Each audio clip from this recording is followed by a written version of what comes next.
I met somebody in the sauna the other day, and I love speaking to general consumers who go to the barbershop and getting their opinion on what the barbershop is and how they view it and how they see it, because it tells me a lot about some of the holes that are in the bucket and the bad habits and the lack of business knowledge that people might have within the barbering industry, and the lack of oversight that we're actually missing out on by not involving the clients more in the conversation of like, how do we do this? How do we run business? Because a lot of barbers on Instagram are speaking to other barbers, and the reality is that, you know, they're the ones that are not paying the majority of people's bills.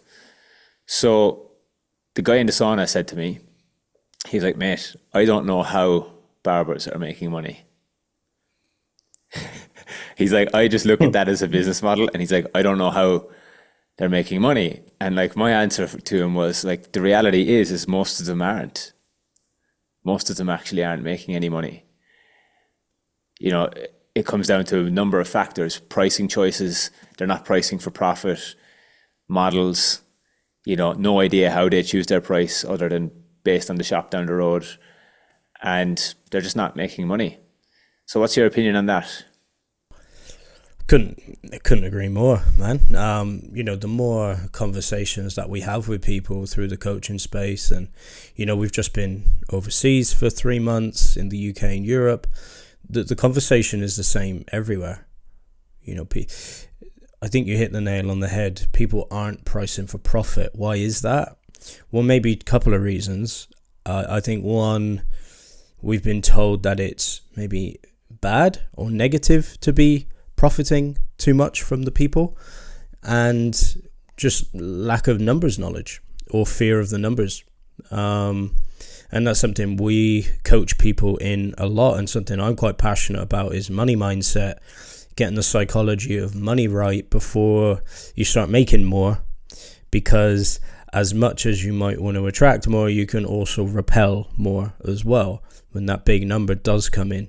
And say, you know, because we can pull the levers easily. We can help people in their barbering businesses pull the levers quite easily to make more money. But if the money mindset isn't right, they will repel that number as fast as they make it. So I totally agree, man. Look, there's a caveat, obviously. There are people making money out of cutting hair. But there are lots that are struggling and just getting by. And you know my opinions on this. You know, I think we bird's eye view industries and timelines a lot more than probably a lot of people do, because we've had a lot of time in the industry. I'm coming up 2 decades, you're coming up a decade. It's like we've got context now as into phases and seasons of industries, and I tell it straight to everybody. You know, the golden era of barbering is not around anymore. Like it's been and gone. Now I feel like there could be another one on the horizon. We're going to tweak a few things, but the golden era, it kind of came and passed, and it was a great business model 6-7 years ago, and it was an easy business model. Why? Because of the supply and demand thing. It was a rising tide. Barbering was getting popular. Lots of people flooded in to get their haircut. Men wanted their haircuts. That then coupled that up with slowly rising prices, because men's haircuts went from like anywhere between $10 to $20 all the way up to like $50 to $100 in quite a short space of time, within like 5 years. I think if you look at the barbering industry as a whole, that was quite quick. That was like astronomical progress. But those days have slipped away, and it's not like they're over, it's just that they've plateaued. And I think a lot of people now jump into it off the back of the dream that was sold 6 or 7 years ago, that this was a rising tide business. It's not a rising tide business anymore. The tide has plateaued, it's flattened out, it's settled at shore for a bit. And that, I think, is contributing. Just not enough oversight and due diligence. And due diligence is one of the biggest things when you're trying to get into business, right? Like it's the same with investing. It's the same with anything. You got to do your research. You got to run the numbers. And I think there's a catch with barbering. I think people skip the research. Why? Because there's no barrier to entry. It's one of the easiest things to get into. Like, you don't need a qualification, especially in Australia and in the UK. You don't need a qualification, and everybody's looking for someone just to jump in and just bang out some two back and sides. Like, and there are people, willing to pay for it, but that doesn't mean you're going to make money. It just means it's an easy barrier to entry thing. So I think that blocks out a lot of the research and due diligence for a lot of people. So that's kind of where I see it. And I do agree there. And for people on the outside looking in, I get it. I get it. They're looking to go, wow, I don't know how those guys are making money. I also don't know how a lot of guys are making money from cutting hair either when I look at their businesses. So, yeah, it's quite interesting. Where did that conversation end up going? It didn't end up going too far. It went into my notes for today's episode. Brilliant. And, I think the main word to keep coming back to here is profit and pricing for profit. And, I saw a great post during the week from one of our coaches, our distant mentors, somebody who we follow very closely. And I saw it this morning when I was out running. And he said, accepting margins of 30% in a sub $3 million business is insanity. He's like, you're working very hard and taking on operational overhead for a poor relative return.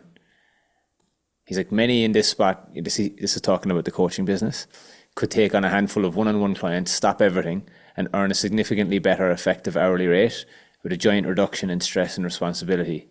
Your gurus have not moved on from talking about revenue as the main metric to hide how grossly inefficient the models that have been taught are at different organization sizes. But hey, got to make it scale, right? And he says, this is the kicker here. Most are scaling stress and risk and not profit. And this is what I see in the barbering industry as well. For how hard people work and the risk that they take on and the operational overheads, the profit just isn't worth it. The return on investment to me just isn't worth it at the moment. Not that it can't be worth it, it definitely can, but it's just about tweaking the model and looking at how can we optimize this for profit, not to make it affordable. And I think that's where barbering always has been, is in the affordable category. It's like, let's just make it affordable for everybody. And the more people we get coming to our business, the more successful it will be. Not if those people aren't paying any money at all, or paying very little money or just over the margin.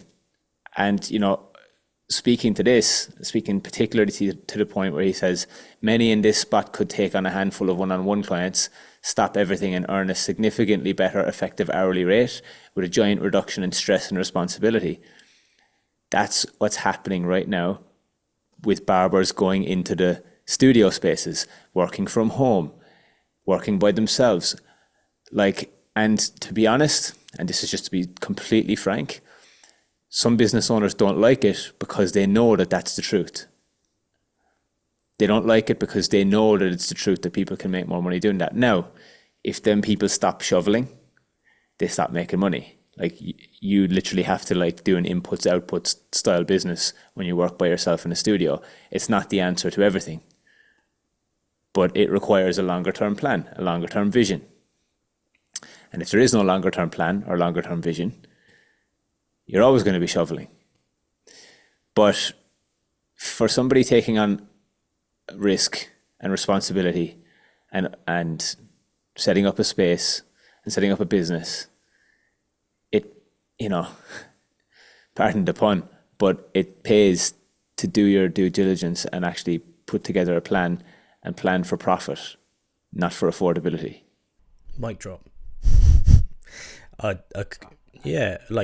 couldn't agree more. And something that a lot of people are ignoring is the fact that the internet was introduced to the world. Once upon a time, cutting hair the way we do, a lot of people didn't know any different. They didn't know any different. Let's make it affordable. Let's get everybody in the door. That was their metric of success. But the birth of the internet brought in businesses that could put in way less effort for a way better margin. Now, what do we know about humans? Humans are efficient by design. What does that mean? At a genetic level, we don't want to use any more energy than we have to get the same result. And that is showing up everywhere. Like, why wouldn't you want to put in a little less effort and get better returns? Like, why not? That's how we are by design. Now, it doesn't mean it's right, but it just means that we can't ignore it. And we can't keep looking back to think that that's the way to go forward. We've seen this time and time again. That is why a business owner will get disgruntled about these young guys working in studios on their own, because they're looking back thinking that that's the way to go forward. Everything changes. I heard a great quote the other day. I think it's everything and everybody grows, and anything that grows changes. That's it. It's like, if you want growth, and because if you speak to most barbers, the growth of the industry and the progression of the industry. Okay, well, we have to be open to change then. We have to be. Because if it's true, anything that grows changes, we have to be open to change. That is what I think is holding people back. And we can go a level deeper on a psychological level. Flint Skidmore talks about this. Like, I can tell a person who hasn't fully accepted themselves or their reality because they're shoulding all over everything. It should be like this. It needs to be like this. That's a person that isn't accepting themselves or their reality. And that reveals the shadow. That reveals the work that needs to be done. So we spin all the way back up to the top of what's actually going on the surface. People get disgruntled about a different business model. We come all the way back down. It's actually a shadow and some personality work to do deep down. Some ego work.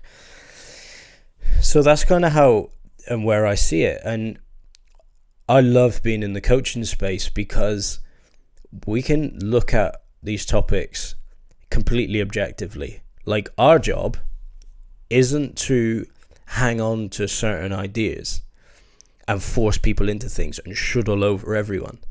It's, okay, what would you prefer to have in life and how are we going to get it? It's with discerning, how do we bring the highest impact and how do we critically think to get you the result? That might mean looking to the past to move forward. That might mean coming up with a completely new idea. But I'm not going to judge any of them. It's just discerning what's going to work. And that, again, that will butt up against your pride. Because when pride is there, it's hard to challenge that. It's hard to have humility and go, you know what? Okay, had a good run. I had 10 good years of business the way it was. Maybe as a developing, growing, changing human, I need to look at how, if this needs to change. And that takes humility and a plan. I think that's a lovely point to bring it into like chapter 2 of today's podcast. And chapter 2, just following up from this one, is like business model and choice. And I'd love to quote another person that I heard this week, which with an awesome thing that's been on my mind all week. And he said, and I actually saw him this morning as well, because him and James were together at breakfast.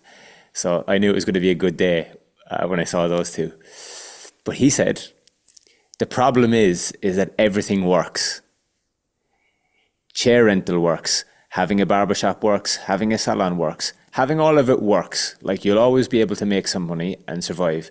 But it's discerning the difference between what works for you and what you want your business to do for your life is where the power really lays. And it's being able to choose and look downstream in the future and just say, what do I want this business to do for my life? What do I want this business to do for me? And working back from there, rather than running at what you think is a good idea and what people will buy right now, because that will always keep you in the right now. And that's the big difference between owning a barbershop versus working on your own in a home studio. You can't scale yourself out of working on your own in a home studio. It's just impossible. But you can scale yourself out of working in your barbershop if you have a solid plan, if you work on culture, if you build a solid team, if you're looking at systems, you're looking at processes, and you're actually doing a good thing for the world through the avenue of your business. But we always say to our coaching clients, and I think our unique selling point is, what is this business going to do for your life? Because if you put your prices up and your life doesn't change, you've done nothing. You're still in the exact same place. You could go to $300, you could go to $400, $500.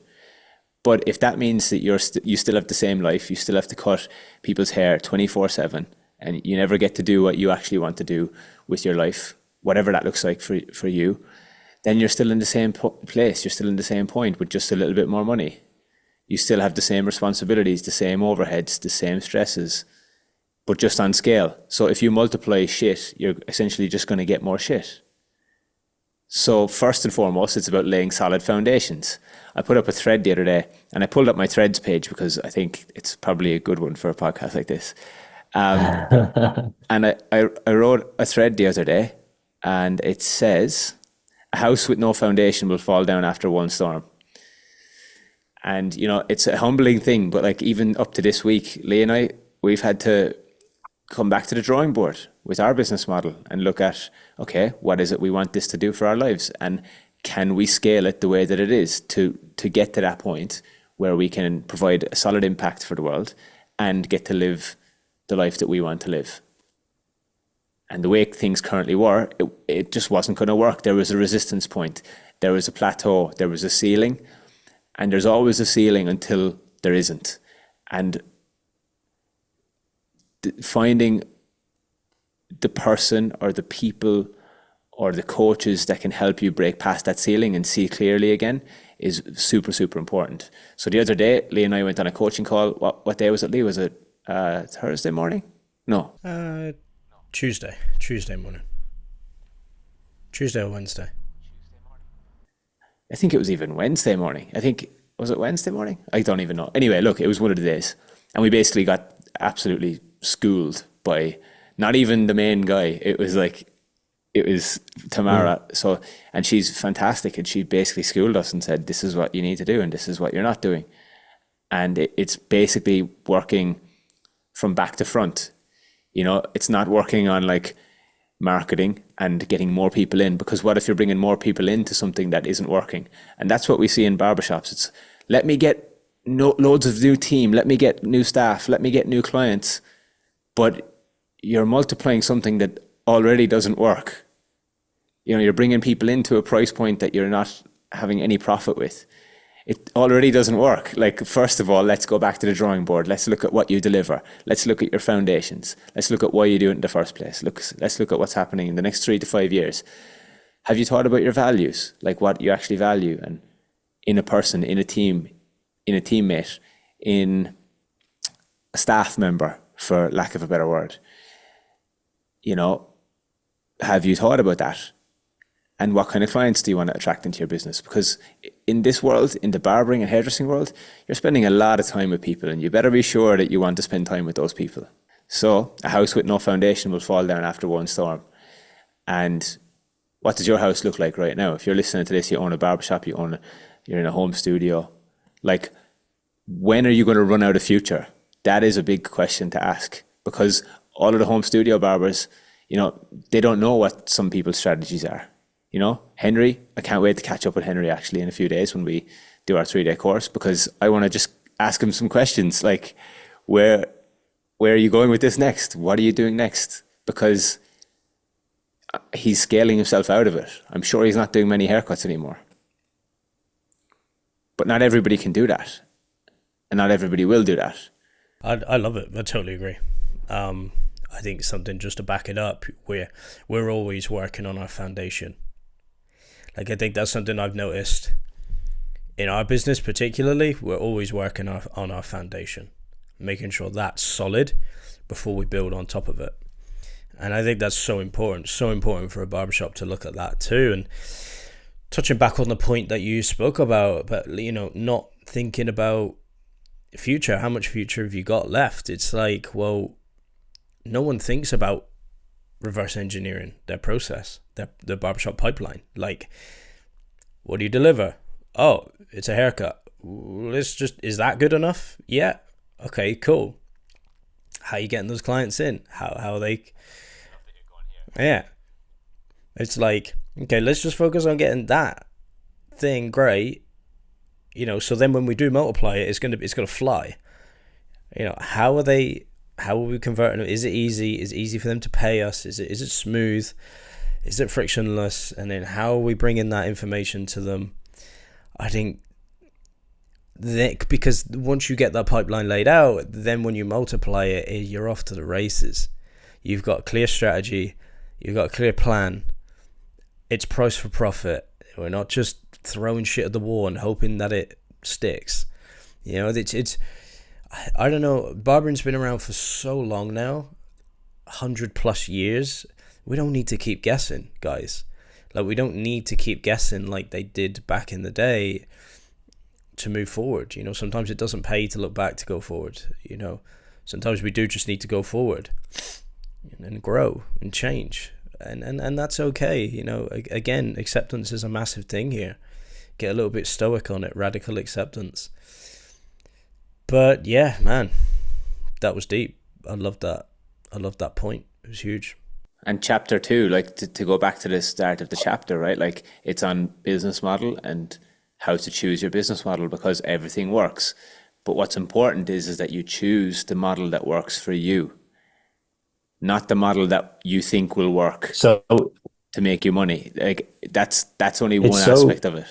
It's so funny that you bring that point up, because I've got my notes here. It's funny how our brains are operating like that. I have this note written down of all cutting methods are wrong except for the one you choose.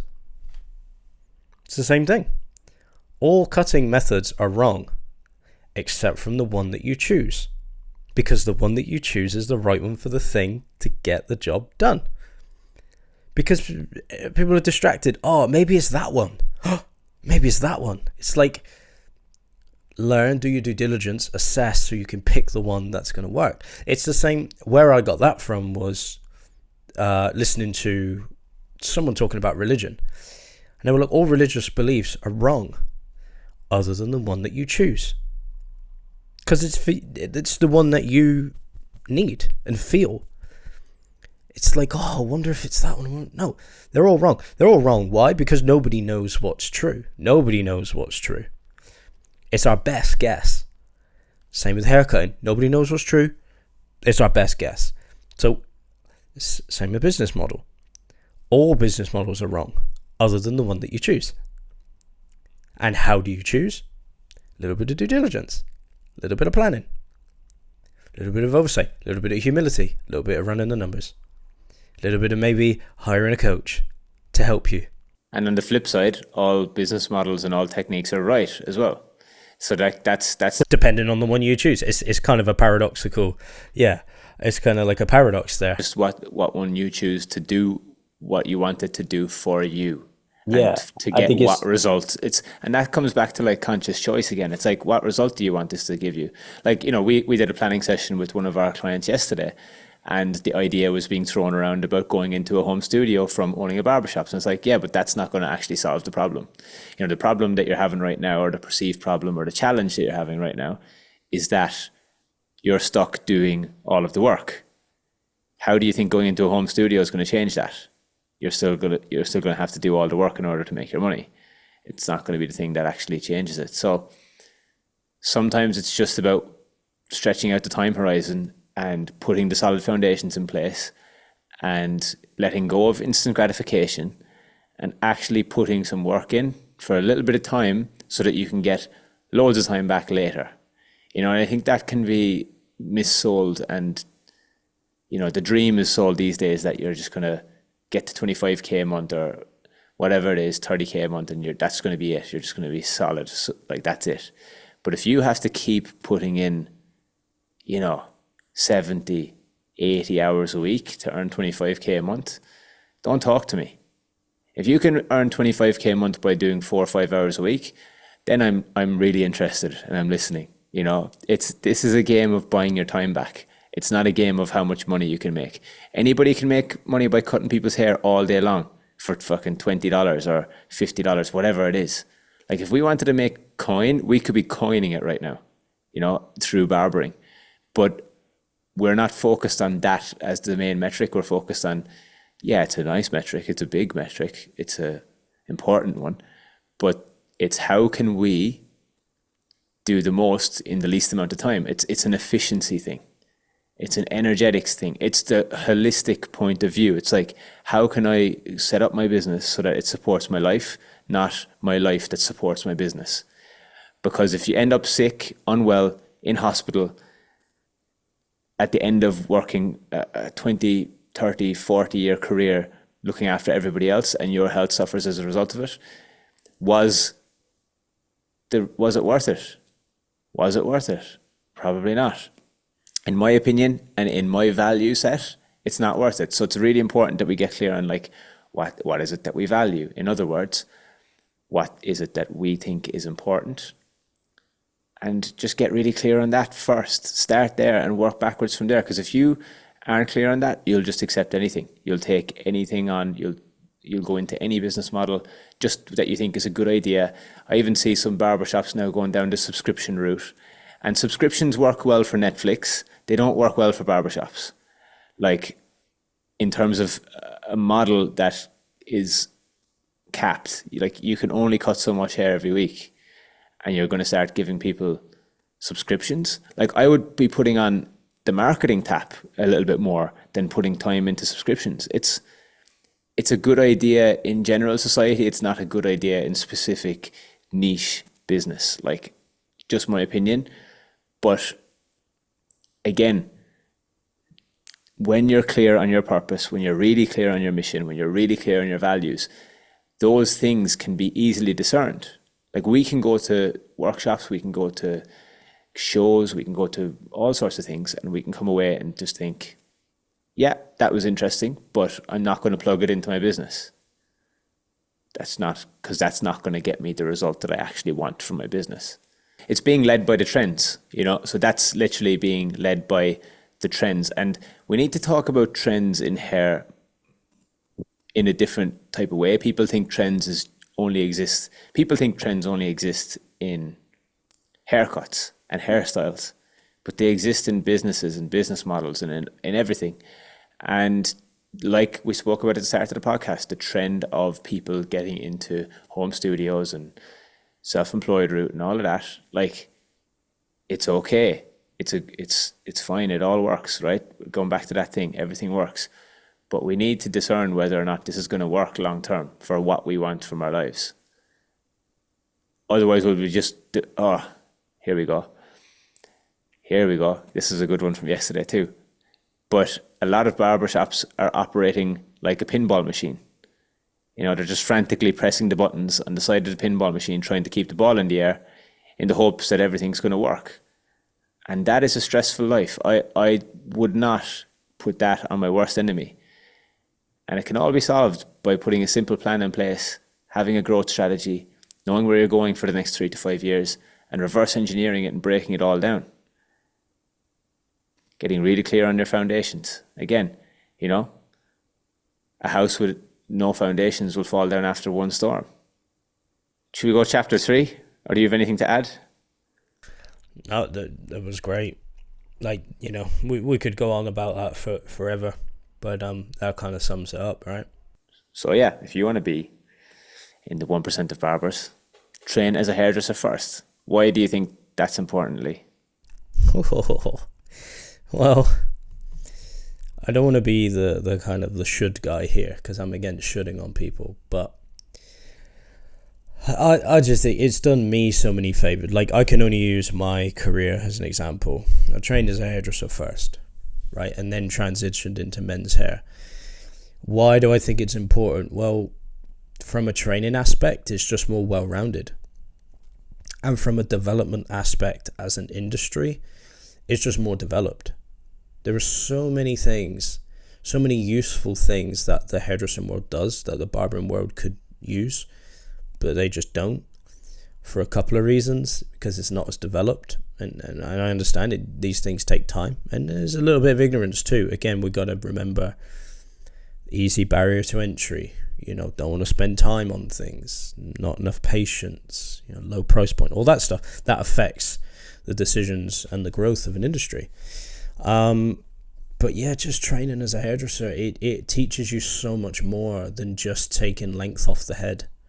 Like, I feel like, and I don't want to shit on any barber school, or anything. We have some great friends who have barber schools, but what can you really train in 12 to 20 weeks? What can you really train someone on? You can just about show them how to take length off the head. There's no real deep understanding. They don't really understand what's going on.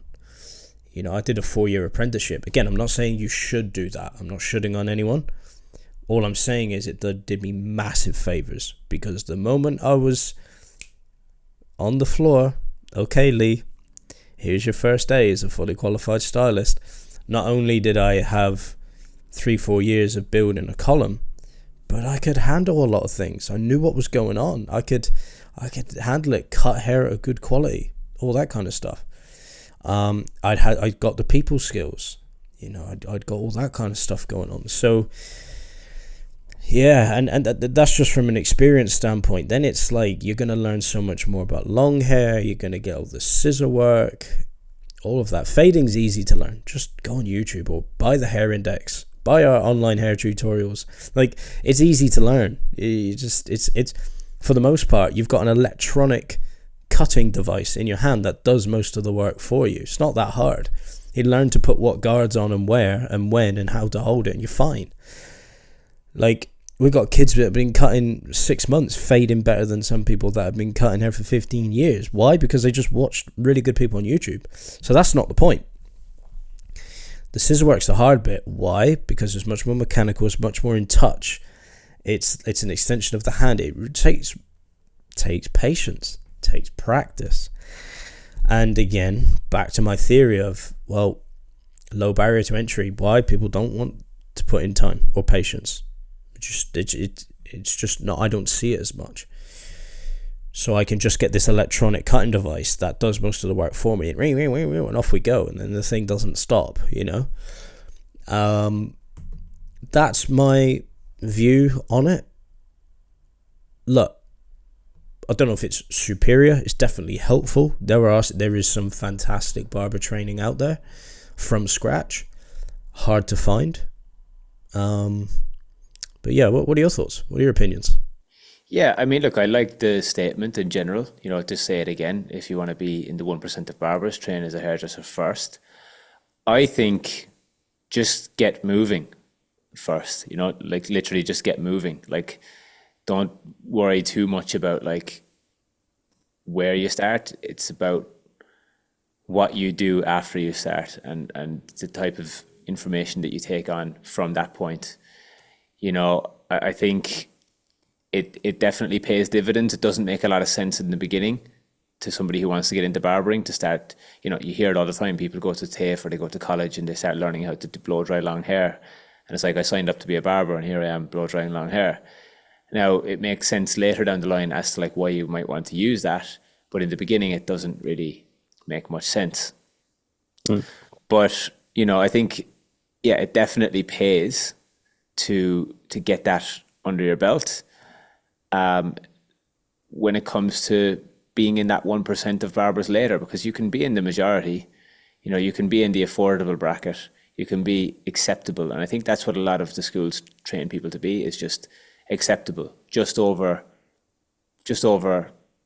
acceptable, not even average at that point yet, just done, And you'll get the odd diamond that will come out of classes who will just be great. But I think ultimately for me, what it trains you is to learn about hair rather than learning about haircuts in isolation. There's a difference between understanding hair and understanding how to do a haircut. Like, you're just replicating versus actually knowing and being able to make decisions. Big difference between copying and consideration and actually knowing what you're doing and making the decisions. And I think making the decisions is the hard part. and knowing what decisions to make, and then turning the unconscious into conscious. That is where the gold really lays. It's like when you know, when you know exactly what you're doing, when you're like really confident and you have conviction on like, I know exactly what I'm doing and where this hair is going to sit and where this is going to land and where this is going to fall, you can actually start to focus on all of the other stuff that we spoke about at the start of the podcast. If you can't even get the hair stuff nailed or down, how do you expect to be getting your prices up to a certain point? Like, you know, you're not going to even be able to concentrate on business model, on anything else, because you're just focused on getting the hair stuff done well first. So that's part of that foundation. Just do that really well first. Get that out of the way so you don't have to think about it. That's a given. And in today's market, you know, the customer demands, and with the rise of Instagram and TikTok and how people can share their work, the market understanding is deepening every single day as to like what a good haircut looks like and what a good service should be. And people will outwork you when it comes to their marketing if you don't look after this stuff. And at the end of the day, an undeniable product is going to outdo pretty much anything else, you know, when it comes to like making money in this industry. Yep. Like you if your product isn't good, then that's where to start. You know, I just want to go back a couple of steps on, I love that point that you brought up. You know, people will be learning to blow dry hair and they don't know why. They're like, oh, I signed up to be a barber. It's like, well, first of all, we need to get clear on what your definition of a barber is. If you think it's someone that just cuts short hair, then that's just one definition of what a barber is. If what you think a barber is someone that just cuts short hair and only fades and doesn't use a hairdryer, then that's your definition of a barber. Cool. Do find the things that are going to make that efficient and effective for you. My definition of a barber is someone who primarily wants to cut men's hair. Okay, well, men as a category have long hair, short hair, medium hair. Some style it, some don't. Some care, some don't. Some use product, some don't. Some have 20 minutes to style their hair. Some have 2 minutes to style their hair. Some people have 20 seconds to style their hair. And some people, and everything in between. And some people don't give a shit. And it's all okay. But what does that tell me? That tells me that we need to learn a myriad of things. Not just how do I turn this electronic cutting machine on and fade. Like, that's not barbering, that's just fading. It's one element. It's like me being a hairdresser and saying I only cut, well, bobs, just bobs is hairdressing. It's like, no, it's just one element of hairdressing. Now, you can specialize in bobs and you can specialize in fades, but we need to be honest about that. And the danger comes is when if it changes. If it changes. Now, I've seen it change. You know, in hairdressing, in the early 2000s and late 90s, early 2000s, there was a trend of people having really straight hair because GHD was born into the world. And GHD, everybody wanted poker straight hair. So it was all about how straight could we make the hair. And we had to design haircuts that suited straight hair. All of a sudden, I don't know what happened. The curl came back, the wave came back, and then it changed again, balayage and waved, because it was a color thing. The color didn't look great unless it was like waved. So then it all changed. You know, the people that couldn't balayage got left behind, and they don't color anymore. And I didn't want a balayage either. I was one of those people. I didn't want a balayage, so I just focused on cutting. I didn't want to be all finicky and painting people's hair. I didn't care. So I was like, I'm just going to focus on cutting. It happened in men's hair as well. Those that didn't keep up with the trend or the, I don't really use the word trend, but the season, fading became a thing. All of a sudden, it came out of nowhere. And before that, everybody was just having two back and sides. It was a classic. And those that didn't want to keep up and didn't learn how to fade got left behind. So it's okay to specialize. You have to be honest with yourself. And you have to realize that one day it could change, and that's okay. It's going to take growth and it's going to take change. So that's why I think just learning a myriad of things is great. Because if you want a nice, diverse clientele, which I think is going to be one of the keys to bringing up your price point. You could specialize and bring up your price point, but not everyone can specialize and bring up their price point. It's hard, because if you're saying I'm the best at fading, there's only one best at fading. There's not 50,000 best at fading, you know? So there's like, that's kind of hard. It can be doable, just not everyone. So I think bringing up your general skill set and having the thing that you're strong at is fantastic. That's kind of how I went about it. And that broadens the time horizon, that brings in a bit of patience, but we have to be clear on what your definition of what a barber is first,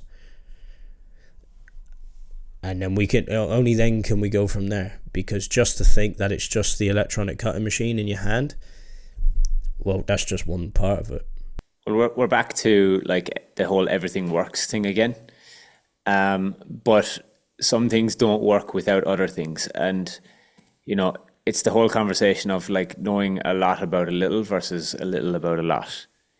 And if you want to be a specialist at something, you better be a specialist at marketing as well, equally with that thing.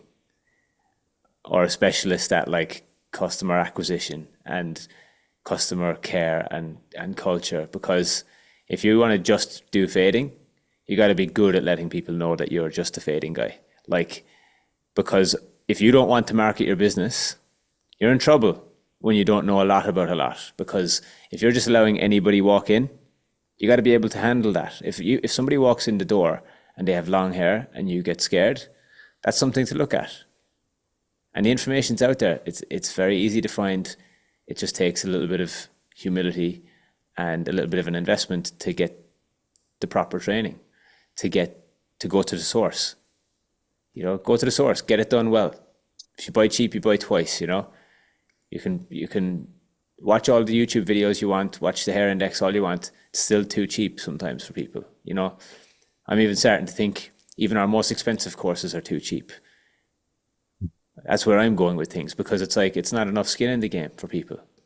You know, if you really want to create lasting change, you really want to improve your life, you need to invest in it like it's important. Otherwise, it's not important enough. And one of the only metrics that we have that people see as important is money. And the same people that work for it all day long will tell you that it's not important, that I don't care about money. It's not the main thing. It's not how I do it. Yeah, but you spend your whole week working for it. So it is fucking important. It is important. There's no amount of poverty that's going to save the world's problems, you know, or change the world. I was listening to a podcast this morning. Great quote from Dan Martell. He was saying, the number one thing that you can do for anybody is to inspire them. And you're not going to do that by playing small. And money can do that. Way. Money can do that for you. You know, you can literally, you can inspire the shit out of people with money. And like what our coaches always say to us, money is a magnifying glass. If you're a good person, it makes you a better person. If you're an asshole, it makes you an even bigger asshole. And that's the reality of it. But, you know, back to the skill set piece and back to the barber piece, and, you know, this is an interesting piece of the puzzle, but it's a very important piece of the puzzle. If this is what you're going to do, if you're going to choose to be in the realm of hair and cut hair to make money, why would you not want to get good at it? Like, in a world where more and more people are able to advertise and market their business to your clients, this is the other side of things. I had a great epiphany, actually. I haven't really fully thought this one through, so be patient with me on this, because this is one thing that I thought about yesterday, and I wrote in my notes, and I was going to write about it in this week's epiphany. By the time this comes out, it will be already, I would have wrote it and it will be out. But it's about like the experience that you have going to like somewhere regularly versus trying somewhere new. And for example, when we first got here to Bali a couple of weeks ago, we were in a new location, found a coffee shop around the corner, lovely coffee shop, lovely coffee, blah, blah, blah, blah, blah, right? Anyway, as I was going there every day for like 10 days, gradually the level of service and the level of product started to decline. It wasn't really getting better. The guy was a little bit stressed, tired, overwhelmed, never taking any days off. You could tell the energy was off. And then one morning, I was up really early. They weren't open yet. So I tried another coffee shop around the corner. And I had a better product and I had a better experience. And the point being is this also happens in hair. If you're not constantly looking after yourself, your energy, making sure that you're delivering a good product, your customers will find somebody else who can do it better or equally as good, who's hungry and who's coming up behind you to take your clients. And how are they doing that right now? They're doing it on this little thing. This little device here is where people's attention is. It's probably the most important thing that you can do for your barbering business is to be posting on Instagram every day, sharing what you're doing. But also, this stuff all takes energy. It takes having energy. And if you don't have energy, if you're going down that road of burnout, all you're going to be delivering is a good product. And if all you can do is cut good hair, eventually that will cap out as well. So like that's the caveat in all of it, you know? To caveat it all, you know, I was given this piece of advice really early days, and basically it was up to me how good I get, and it's up to me how far I go. I was told that pretty much from, you know, probably 16 years old, cutting hair. I remember asking one of the guys who was training me something along the lines of, you know, what's it going to take to get to your level? Like, what do I need to do? What do I need to put in? Whatever. And he turned to me and said, look, Lee, I can only show you what I've done. He was like, I could give it to you, all of it. He was like, but at the end of the day, it's up to you. It's up to you how good you get, and it's up to you how far you go. And I was like, wow. And I've never, ever forgotten that. And I think it's so important, especially, please, barbers, always put yourself in rooms with people that are better than you. Just find people that are better than you. I've done it my whole career. I always seek to find people that are better than me. Why? Because, yeah, exactly. We did it this morning. Why? Because, yeah, that was eye-opening too. We had our own coaching call, and there's a dude, it was doing shit that was too confusing for us to even understand. It was that good. It was that advanced. And so that's one of my pieces of advice for people. It's like, find people that are better than you. Always immerse yourself in quality and talent and expertise, because there is always someone better, always someone stronger, always someone faster. It's never done. And it's a classic with barbers, right? Everybody says, oh, why'd you love this industry? Oh, because you never stop learning. It's like, okay, we'll treat it like that then. Like really treat it like that then. Never stop learning then. Don't think, oh, I've got the electronic cutting machine and I can do a crispy fade now, so I must be done. No, dude, come on.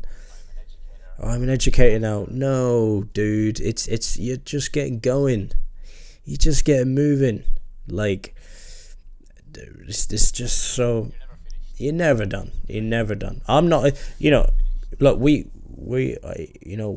coaches and we're educators, but we're not even done. Tons of hair stuff that I could learn. And we do hair better than 99% of people, but I have enough humility to say there's masters that I want to go and learn from. They just don't happen to be close to me. They're hard to reach. That's the thing. What Owen and I are talking about is like general kind of just good standard stuff, easy to find. Everybody's doing it. But like master level stuff, a bit harder to find. But you'll get it. You'll find it, and you'll get there. And then you have to pay. Like, we put ourselves in master level places. We hire the best coach in the world for coaches. We're in Tony Robbins' Business Mastery. We go to Kerwin Ray. These are the best in the world at what they do. But it comes at a cost. You have to pay for that proximity. And how did we manage to pay for that proximity? By doing everything we've been talking about in our business for the last 4 years. How to put your prices up, how to get better at hair, how to think about your business model, how to market yourself, how to brand yourself, how to plan for your business. That's how we got here. And I would love, I'm not going to say I want or I wish, I would love for more people to get on board. Why? Well, number one, it's selfish. I enjoy the work I do and I like the life I live and it feels good for me and us, but we can help. And that's the thing.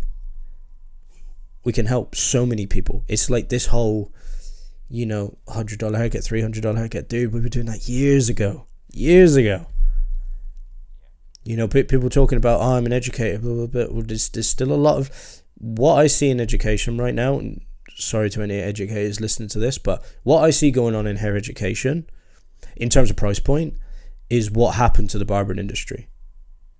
Low prices and that undercut economy. Guys, we are like the HHs of the education world. You think HH is charging a lot of money for his haircuts? We're charging, you know, anywhere between 5 to 10x what anybody else charges for their education. And so I think it's like we were talking, it's still too cheap sometimes. It's still too cheap. But then there'll be a $300, $500, like, you know, this undercutting culture. It's literally putting the ladder down behind them though and saying like The same thing is happening. You could literally charge, like if we charge 3K, you could literally charge 2 or 2.5 and it will still be a lot like cheaper than ours. Like you could literally bring it to that level. That's the whole point. That's why we do what we do. Like in another way, like there's a lot to be learned from price point, you know? I've got this one I want to just tell you as well. Like this is good. And I was talking to Alejandro about this when he was here. But it's the same for haircut pricing, and it's the same for education pricing. There's so much fucking confidence in a price point. You know? 100%. To be able to charge 3K for a course or 5K for whatever, like, look, that's still cheap for what it is, but there's so much confidence in to say, like, honestly, we had a conversation. Look, first, I'll finish what I was going to say. There's so much confidence to be able to charge that to say, I can get you this result, 100%. Now, second thing is that we actually had a conversation yesterday about how we can make our clients 10K in 10 minutes. Yeah. And we're going to plug that into our coaching business. Yeah. So when you start with us, we can make you 10K in 10 minutes. But you have to start with us. The catch is, you got to do it. Yeah, you got to commit, right? You got to commit. Yeah. And I love it. Like that conviction is, it's like, look, we're about to go and teach our 3-day course this weekend. And like that conviction of walking into that room, knowing what everybody's paid. I fucking know I'm changing lives. I know I am. I walk in, I'm like, it's just a given. It's happening. And I will dig as deep as I need to go to change lives. Imagine this for a scenario, right? And we've witnessed this in the UK as well. But imagine you're going into that room and you don't feel like you're being paid what you're worth for the knowledge that you're sharing. How is that going to impact the delivery and the overall experience for everybody? It's going to impact it 100% because you don't feel like you're getting paid the appropriate figure for what you're actually delivering. It's just like, actually, they've only paid this, so I'll only tell them this, you know.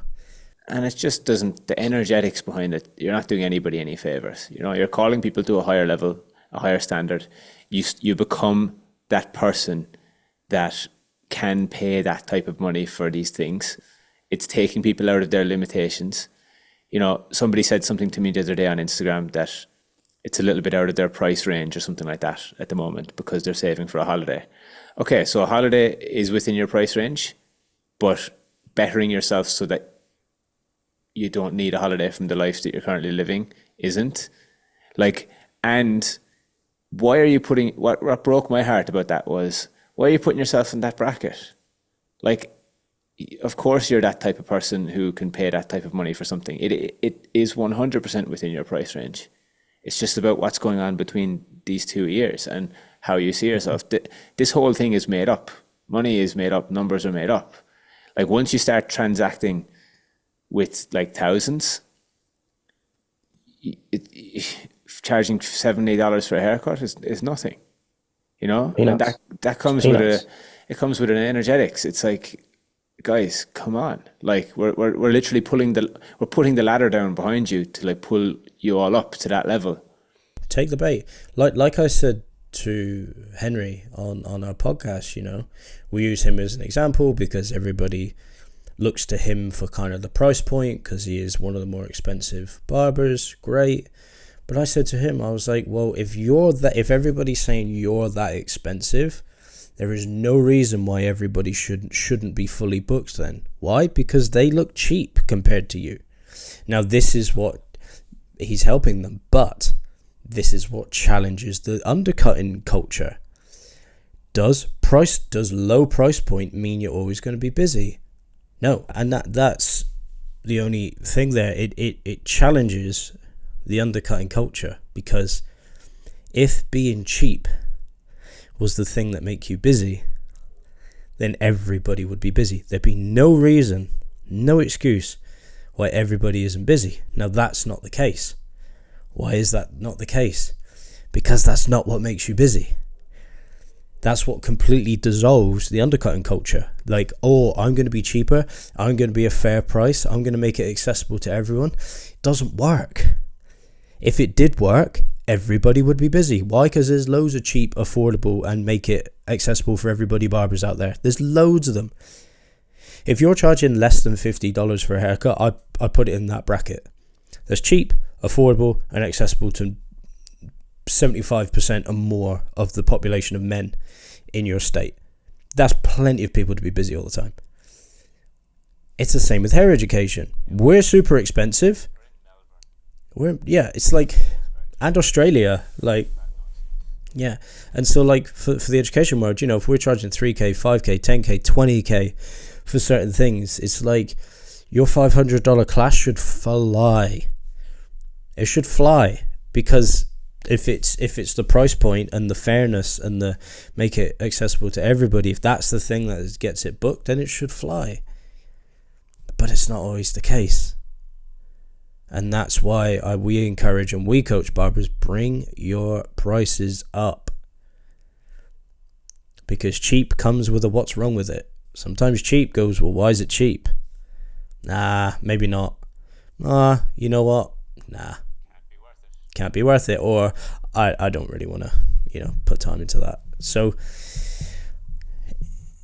if, when there's expensive haircutters out there, it makes everybody else look cheap. So really, in technicality, if it was about the price, everybody would be busy, and there's no excuse for that. Same with education. There's super expensive education out there. There's no excuse for everybody else not to be booked.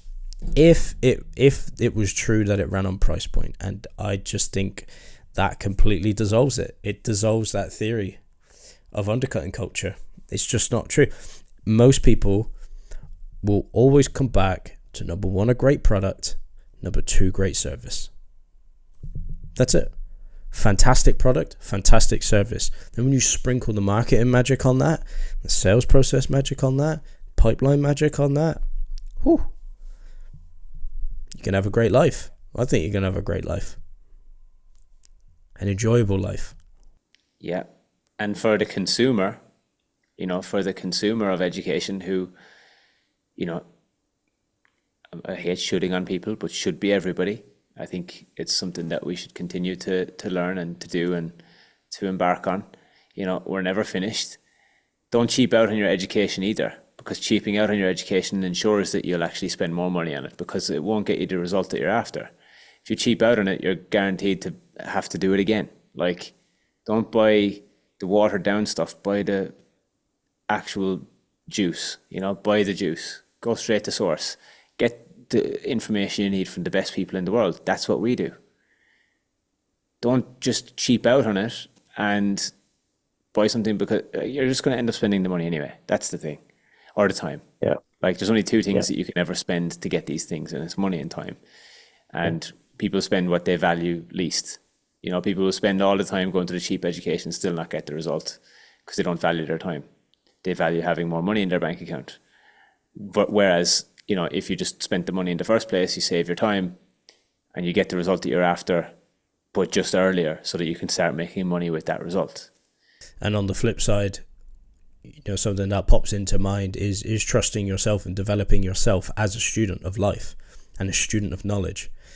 Why am I so comfortable putting myself in rooms with master level people? It's because I know I'm a great student. I know I can learn. I trust myself to learn and take it on. I don't go anymore.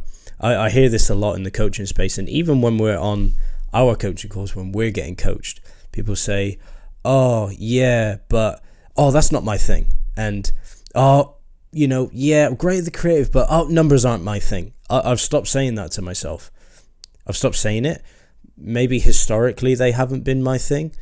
Maybe it's not the thing that I am strongest at, but I trust myself as a student. I can learn. It's just information. And get this, right? This is wild. I don't know if Jim Quick says this, or it's one of these memory guys, and they said, the best you can ever do is remember. No one learns anything. The best you can do is remember. That's what most of learning is. Most of learning is remembering what you were taught and then practicing what you remember. It's the same with anything. And that's how I think about everything now. I'm like, oh, okay, I'm going to stop saying, but that's not for me. Oh, that's not my thing. No. It's like, no, it can be if I choose it to be. And I'm going to try my best to remember it. How do you do that? You become a great student, and then I'm going to do my best to practice it. And what does that take? Time. How do I get time? I buy it back. Why? Because I price my products for profit. So there's the kind of system there. And I think, wow, what a place to get to in life. What a life to be lived, is to trust yourself in those moments and become a great student as well. And I think that's what holds a lot of people back. If they see a $3,000-$5,000 course, they go, wow, actually, it's not about the prices. Do I trust myself to be able to be a great student and retain it all and practice it? Because then I have to, It's more about, I think it's more about the relationship, the person with themselves. It's actually a self-belief thing, yeah. And it comes back to it's being ready for it too, right? Like, I heard a great thing as well, saying that, in should language and in could language and that would be nice language and imagine language, there's failure built into that language. Yep. It's an assumption that you're going to fail already, like, because you just don't trust yourself to get the result. And that takes time. It just takes years of constantly, like, coming back to the drawing board and providing yourself with evidence that is actually possible. Like, you need to just become the evidence, and that's it. That's what I love to do, and that's going all the way back to that thing that Dan Martell said. The number one thing that you can do for anybody is to inspire them, and you don't do that by playing small. You just don't do that by playing small. Play a bigger game. Now, I'm conscious of time, Lee, and we have two more things that I'd love to talk about. Fantastic. Let's go. In this quick fire session. The next one is on recruitment. I think right now, recruitment is a massive topic between our clients, but also in the industry at large. People are finding it hard to find staff, workers, team, whatever they call them. Quality people are just hard to find right now. So it seems. Now, caveat. When we were working at the barbershop, we never had a recruitment issue, ever. There was a line of people waiting to work at the barbershop at the time. And we know why. There's many reasons why. But the big question in my mind is, why would somebody want to work for your business in the first place? Like, what are you offering them that's attractive? And are you making it look attractive? That's it. I think, a lot of people open a business and there's an entitlement that, like, people should just come.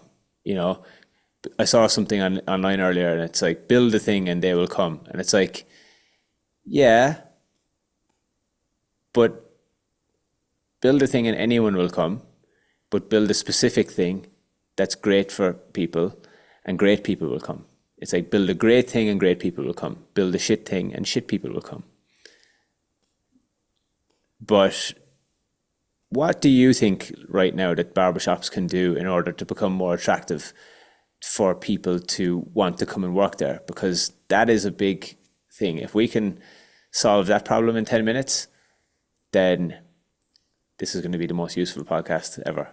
Let's make this useful for barbershop owners. Let's get tactical. So I think the first thing for barbershop owners is drop the expectation. Drop the expectation that talent should just turn up at your door. Let's just start there. Talent is out there. You can say it's hard to find, or are you not attracting it well enough? That's where I'd start. Drop the expectation. Start thinking about the people, not you. You are thinking about you, but you're also putting a large emphasis on the people. Now, it was your choice to start your business. Let's just start there as well. Any business owner out there, it was your choice to start a business. Where has this expectation come that A-grade talent should just turn up at my door? I just don't get it. So, let's get a little bit psychological. I think, first off, we need to drop the expectation. Like I always talk about, guys. And if you don't agree with me, you need to go do some research, or you just haven't been around long enough. The golden era of barbering is over. It's over. The A players, look, when we were at our heyday, working at the previous company we worked out, winning the awards, doing all the amazing haircuts, influencing haircutters around the world, it was a different time. It was a different time. We're not there now. The season and the kind of pump and the rising tide of the barbering industry has flattened out, okay? And we've got a bunch of people who've trained off the back of that pump, sold the dream from 6-7 years ago, and now we've got loads of those people who have gone through the system of barbering, okay? Let's just start there. So the A players have either realized they want to dip. That's one option. A lot of A players that we know have just completely quit. Some of them are doing their own thing. They're working for themselves. Or they've got their own shops. Or they're just quite happy doing what they're doing. They've gone through a bit of stuff. They're like, you know what? I've worked out what's good for me. I'm going to stay put here. I've got this rent-a-share thing going on. This works great for me. So we have to understand that too. We have to understand the season that our industry is in. It's not in its golden era. It's not in its heyday. And the A players might be doing what they want to do. Okay, fantastic. So then we can get psychological. Then we need to get down to a point of working out, what are people motivated by? There's this assumption that, I have this shop with nice walls and plants and a concrete floor and they should just come. Well, it looks nice. It's like, yeah, but not everybody's motivated by that. In psychology, you could be motivated by aesthetics. You could be motivated by material things. Some people are motivated by a purpose that's greater than them. Some people are motivated by money. It just depends. And we understand from the Tony Robbins coaching group, the 6 human needs. If you don't know about them, go and research the 6 essential human needs and start understanding what motivates people, especially if your words are great talent or A-grade players or any of that, which puts people in an elite echelon. Go away and research what motivates people like that and what's attractive to people like that. Then, only then, can we reverse engineer our attraction strategy. Only then can we do it.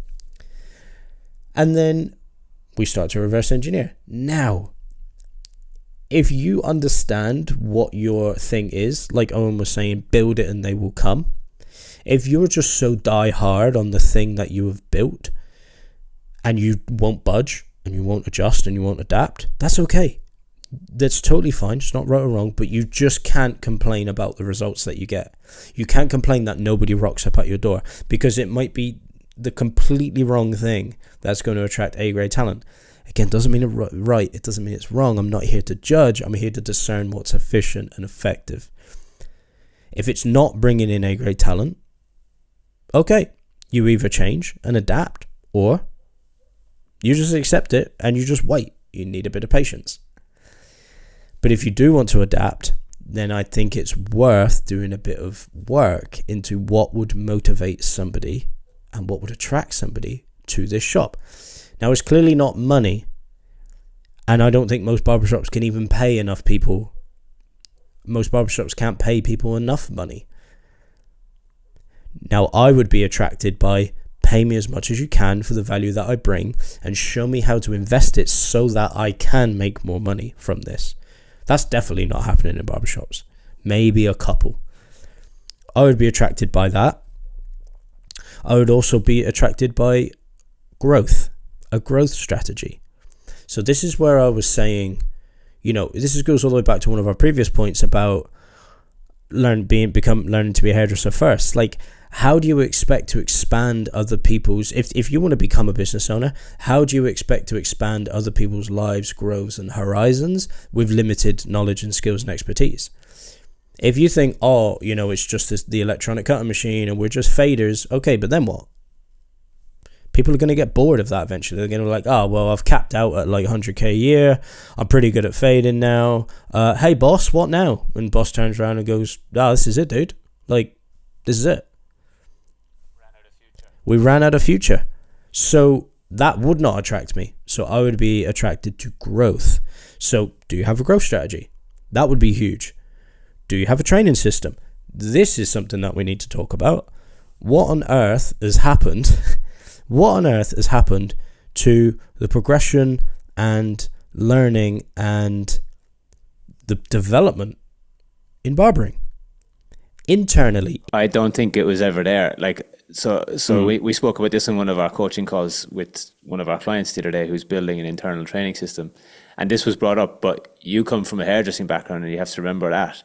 I don't think it was ever there. Yeah. When was it ever there? Like in barbering, like it is in hairdressing. It's not. Yeah. So if we think about some of the best hair companies in the world, let's use Tony and Guy. What makes them great? What makes them even great? To this day, even though they're not as popular as they used to be, they have an influx of people wanting to go and train there. They have brilliant talent, some of the best hairdressers on the planet, some of the most creative people on the planet. Why is that? A fantastic training system. Internal training system.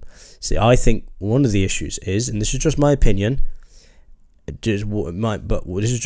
everybody's focused externally. I want to be an educator. I want to do this validation field. Let me go and teach people, forgetting about their own internal environment of how are they creating talent, A-grade players, and the upper echelon of barbers, like everybody's asking for. Nobody has got that internal system to create these people. So they're not going to exist. That, I think, is very, very attractive. If you can build talent from the inside out, I think that is very attractive. And it's not about, I need to get my staff better. I need to bring them up to a standard. It's about development. It's about keeping your noggin exercised. Like it's keeping it incentivized. It's like, I can imagine if Owen and I, we cut hair at a really good level now, but if we were still in the salon, I'm sure we'd be getting together at times and be like, well, what new things can we come up with? How can we elevate this? What sort of haircut? So should we just try some stuff? Like it's that elevation and keeping the mind stimulated. Like honestly, this is going to sound wild. Sorry to everybody with a barbershop. Barbershops are just fucking boring. They're boring. They get boring for people. Like holding an electronic cutting machine and fading people's hair is fucking boring at a certain point. Let us help you with the then what, because we can see it now from an objective standpoint, right? Like that's why I think the road that we're going down now and going into the coaching path and helping people live that kind of unlimited life is our calling. Because, if you look at the best football managers in the world, some of them weren't even football players, or they were like low-level football players. It doesn't mean you have to be in the barbershop running it in order to coach people on it. I think actually the opposite. But what's really important to remember is that for recruitment and for attractive recruitment and for people to be attracted to your salon or barbershop or whatever you want to call it, you need to be giving them something to be attracted to. And who actually does it really well is Oscar Cullinan from Oscar. He's got some of the best hairdressers in Australia still with him after many, many years because he has an internal growth system. He realized he couldn't do it himself. So what did he do? He set up an internal pathway for people to grow. Okay, when you reach this level, this is where you can go. When you reach this level, this is where you can go. These are your KPIs, these are your targets. This is how we're going to support you and help you to do that if this is what you want. Rather than just looking at people as cash cows and trying to extract as much as you possibly can from them and wonder why they're leaving when they realize that I can just do this myself because I'm not getting any support here. Like, switch the fuck on. Like, you know, just step back for a second, stop cutting hair. You own the business. Stop cutting hair for a second and work on the business. Build an internal system, build a structure. And if you need help with it, we can help you with that. We're helping multiple people do that. And look, it's not going to take 10 minutes. It might take a year, maybe even a little bit more. And that's okay. Strap in for that because it's going to give you your freedom for the rest of your life. You know, and I just think, even if you're trying to attract people through aesthetics and what it looks like, you're probably not going to get what you're looking for. You know, when the people come along and that all they're interested in and their values are aesthetics, you're not going to get what you're looking for. You want quality people. You know, do what you say you're going to do. Do what you say. Do what it says on the tin. You know, don't advertise something and then let it be something else. Like, make it good. Yeah, because it's easy. We've been having this conversation lately as well. Like, it's easy to make it look like it's good, but is it good? You know, I've had this experience a lot lately with people and certain things and products. It's easy to make things look good and sound good, especially with social media, but are they good, really? And you can say whatever you want. Oh, you know, but I can't believe these kids don't want jobs. Like, we've got this. Yeah, no, that's self-serving. That's self-serving talk. Really what you mean is, oh, I just want people to work here. Like, well, you know, my business won't work if they're not here. It's like, okay, let's make it attractive. Why on earth would they want to work for you? And that takes honesty as a business owner. We need to look at all the inputs and think, well, which one needs improving? Is it the product? Maybe the haircuts aren't good enough. Maybe the people look at them and go, I don't want to work there because their haircuts aren't good enough. I don't care if they got a position. I don't care about what they're paying. It's like, no, because proximity is power and environment is everything. If I'm around that, that's what my work will become, and I don't want that. Maybe that's the case. Maybe it's not. Maybe we have a fantastic product, but maybe the pay's not quite good enough. It's just looking at what is it. Or maybe a lot of people want to work on their personal brand. We haven't even really dipped into much about this, but like, maybe your social media presence isn't strong enough. Maybe people don't see growth in how they can build their personal brand with you. Maybe they look at you and go, nah, not doing it. It's like, because I want to build my personal brand, I don't think I can do that with you. Because you're not even building your personal brand, you know? So there's so many things to consider, and it takes a hell of a lot of humility. And I've had this quote. This is something that I had in my notes today for this chat. Is like, barbershops are like photo shoots more than we like to think about. I've been doing a few photo shoots lately, and I linked them back to barbershops. Or just businesses in general and just life. Why? Because when you do a photo shoot to a really high level, you need to pay experts for their expertise and their oversight on all the different parts of the shoot. You pay a stylist, you pay a makeup artist, you pay the photographer, you pay the assistants, you pay everyone. Whoever, if there's something to do when you do it to a high level, you pay them for their expertise and their oversight. Barbershops are the same. Sometimes it's hard to work out what it is on our own. We're the easiest people to fool. You're the easiest person to trick. It's yourself. And sometimes it takes a bit of humility to pay for the expertise and the oversight from someone else. A coach, a mentor, even just another barbershop owner. Say, hey, I'm going to pay you $500. Would you be happy to just talk about my business? And they might see things that you've never seen. Why? Because you're the easiest person to trick. So I love that, and it just takes humility. Times are changing, the industry's growing, what grows changes, and what do we do best as humans?